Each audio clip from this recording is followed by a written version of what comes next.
নমস্কার বন্ধুরা, medicine in চ্যানেলে জানাই আপনাদেরকে স্বাগতম। বন্ধুরা, আজ বিটানোভা D3 6L ইঞ্জেকশনের কাজ এবং পার্শ্ব প্রতিক্রিয়া নিয়ে বিস্তারিত আলোচনা করব। তাই ভিডিওটি শেষ অবধি অবশ্যই দেখবেন এবং চ্যানেলে নতুন হয়ে থাকলে চ্যানেলটিকে সাবস্ক্রাইব করে নেবেন, যাতে ওষুধ সম্পর্কে সঠিক তথ্য সবার আগে আপনারা পেয়ে যান।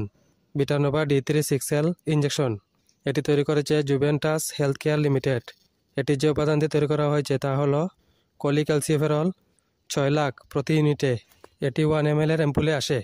বিটানোভা D3 6L ইঞ্জেকশন হাড়ের অবস্থার উন্নতি করে, যেমন গাঁটে ব্যথা, কোমরে ব্যথা, মাংসপেশিতে ব্যথা, হাড়ের ক্ষয় এবং দুর্বল হাড়। দীর্ঘদিনের এইসব সমস্যায় ভিটামিন ডি ইঞ্জেকশন খুবই দ্রুত কাজ করে।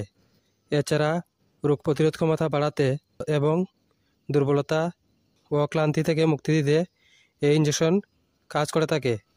এই ইঞ্জেকশন ব্যবহার করার নিয়ম হচ্ছে, প্রতি সপ্তাহে একটি ইঞ্জেকশন ব্যবহার করার পরামর্শ দেওয়া হয়।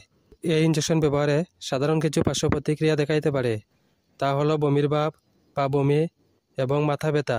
যদি এরকম সমস্যা দেখা দেয় তাহলে ওষুধ ব্যবহার বন্ধ করে অবশ্যই চিকিৎসকের পরামর্শ নেবেন। বন্ধুরা, ভিডিও ভালো লেগে থাকলে লাইক, কমেন্ট, শেয়ার অবশ্যই করবেন। ধন্যবাদ।